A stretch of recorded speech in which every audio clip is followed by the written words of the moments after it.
Wow. A round of applause until he gets here.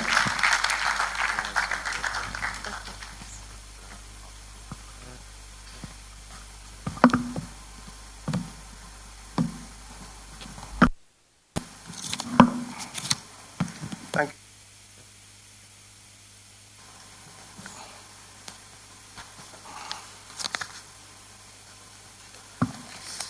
I hope we don't mind that I'm taking some time to get set here. And you know the reason. Those of us who are above 60 find it difficult to use these electronic devices, but we are being forced to do it because that is the trend of today. Let me begin by welcoming everyone that is here for this very important discourse, the 5th edition of the Frontier Annual Public Lecture Series. Pace-setter Frontier Magazine, I want to commend you. And for your steadfastness, because you have been putting forward this discourse year after year. This is the 5th edition, and it still remains an innovative venture, offering us a platform for an in-depth review of the state of our nation, with a view offering recommendations on how to navigate through the many challenges of this nation. So I want to recognize all the distinguished personalities here, my friend Sajo and Moni Dafe. You know, we haven't seen for some time, but I'm glad to see you here today. I want to also recognize those who have and who are coming here to make their views known. The theme reflects a conscious effort. Thank you. A very conscious effort to address a critical aspect of our political life today. So I want to salute the ingenuity of the organizers and the candidness of those who are going to speak, because I know some of them. I know Udenta, I know Aisha, I know so many of them who will give us their views today. Politics of convergence and coalitions, navigating power struggles in shaping democracy. We are at the eve of the year before elections. So there's no other better time than now for us to have a necessary political conversation of where we should go and the strategic movements that we're seeing, as we seek also at the same time to find solutions to the many nagging problems facing us as a nation. And so I think that the topic is very appropriate for this time. Today, there is a consensus among both politicians, civil servants, and the ordinary man on the street that we are in a very dangerous crossroad. I'm sure that is very clear to all. And where we are today, if we can encapsulate it, is that we are in a state that has lost its moral compass. And we cannot run away or shy away from saying that truth. we have lost our moral compass. And why do I say so? When bandits kidnap children and the state rewards them with amnesty, what do you think we have? We have lost whatever morality we have. When soldiers are killed in ambushes and in organized skirmishes by bandit terrorists, whatever name you call them, and the killers are rewarded with integration, what do you think that is? It is a state that has lost its morality. Because every state is built on a foundation of morality, which is justice and equity. In other words, if you commit a crime, you pay the price for that crime. And so, where does that bring us to? It brings us to a point where a nation that rewards terror will one day find that terror will take over power in that state. Because you're not punishing terror, rather you're rewarding them. And when you pay a kidnapper, all that you have done is that you have sown the seed for the next kidnap, because he will continue to do what he's doing. And so, what are our recommendations for what you need to do as a nation?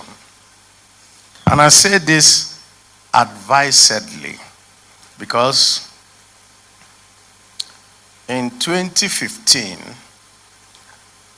in the inception of this APC government, I was the minority leader in the Senate, which meant that I was officially the person in opposition. And I continued to shout and cry.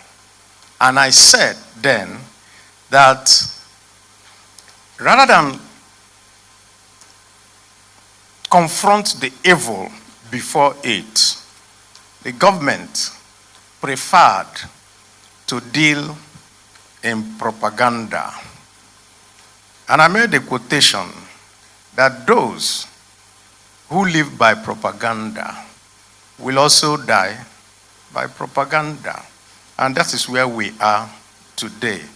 10 years after, rather than abating, the matter has simply worsened. And worsened to the extent that a foreign power is now trying to set us, to tell us this is your moral compass where you should be. That somebody is coming from America to tell us what to do.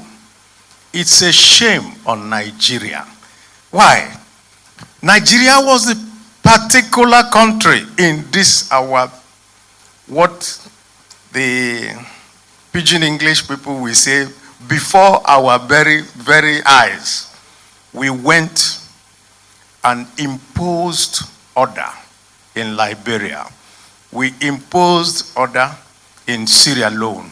We imposed order in the Congo. We went all over Africa imposing order. And the Nigerian military was the best rated military on this African region. And today, we are now told that our soldiers run away from ragtag people who are within our country. That is nothing but shameful. That's why I say that the country has lost its moral compass. And we need to regain ourselves. And how do you regain yourself? You do not reward those. Let me repeat. You do not reward those who live on ransom and blood. Because when you reward them, it only emboldens them to do more.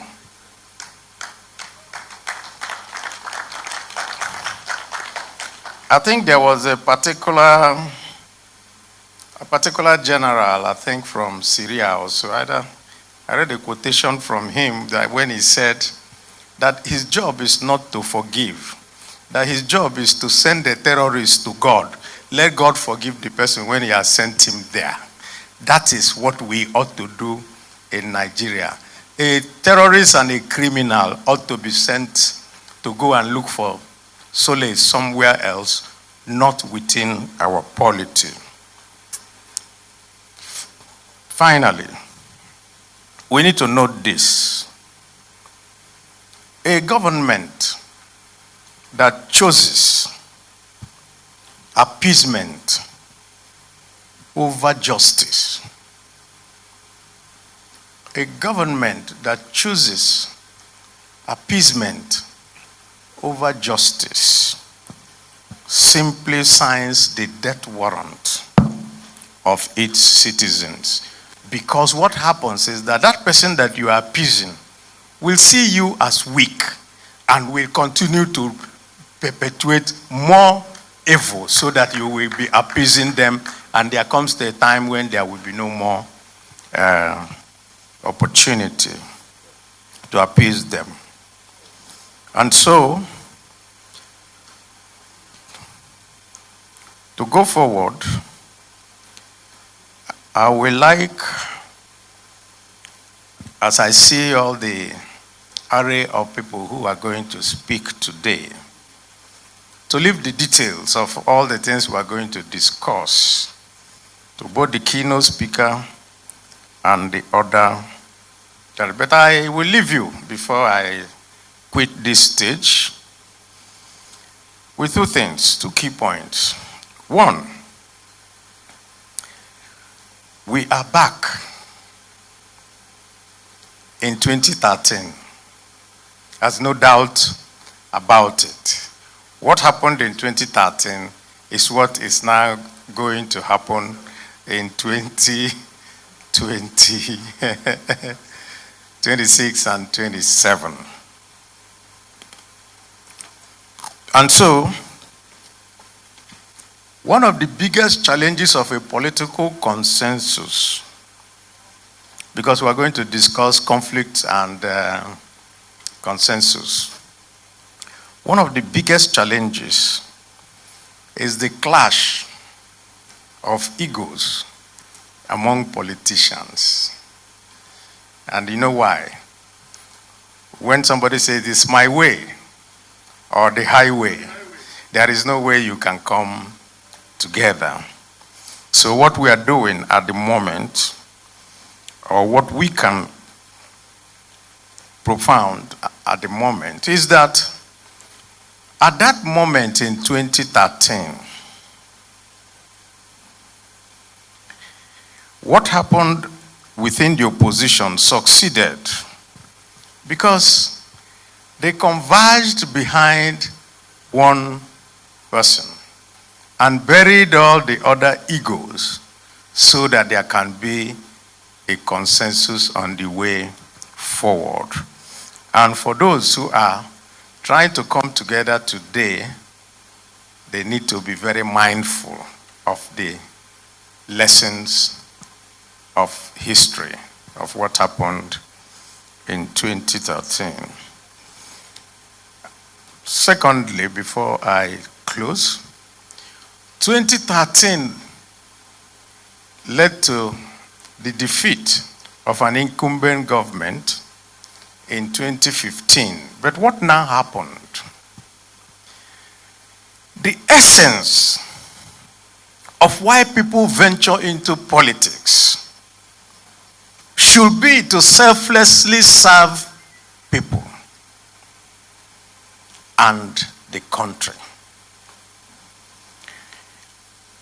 By 2015, and by the time that government got into power, instead of serving the people, instead of serving the country, everybody now endorsed in saying, let me take my own or my share And rather than buckle down and deal with the myriad problems of the country, the particular government engaged in blame shifting.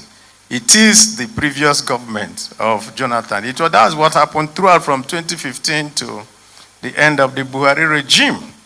And what are we seeing today? What we're seeing today is also an APC government of President Bola Ahmed Tinubu going ahead to blame the APC government of Buhari of the problems of today. And we say, no more blame game. Buckle down and do the work for which you are elected. And you're elected to make life easy for your people. You're elected to make life very, very good for your citizens. You're not elected to buy yourself another jet, do all the thing, because for any man like me, above 70, there is nothing you give me today that will mean anything to me, because my time on earth has also gone a very long way, and it's very, very short. What is it? Because I find myself today when I'm at home, and my wife is always complaining. We put a lot of meat, you don't eat, you eat only one. I said, you see, it is the fact that we have gotten to the age where we no longer are gluttonous for anything. And that should be what it should be in your lifestyle as a leader of a poor country like Nigeria.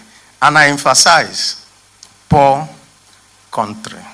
Because a country of 200 and something million people with a gross domestic product of below $20 billion, that is absolutely nothing.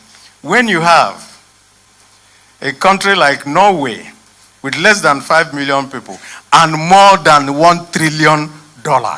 So when you compare, you see that there is no comparison at all in terms of wealth.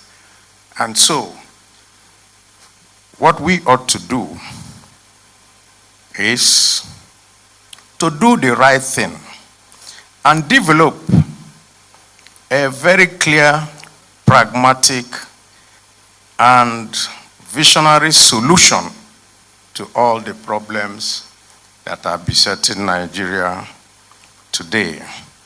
So I'm really excited, and I look forward to hearing from and learning as a student of learning. I'm glad to see Father Luoma here. I only see you on video, all the videos you post. I'm glad that I'm going to listen live to you today. And my very good friend, Udenta, that one, you can always at any time be sure that he is going to make life very, very lively here today. So I wish you all a very successful event.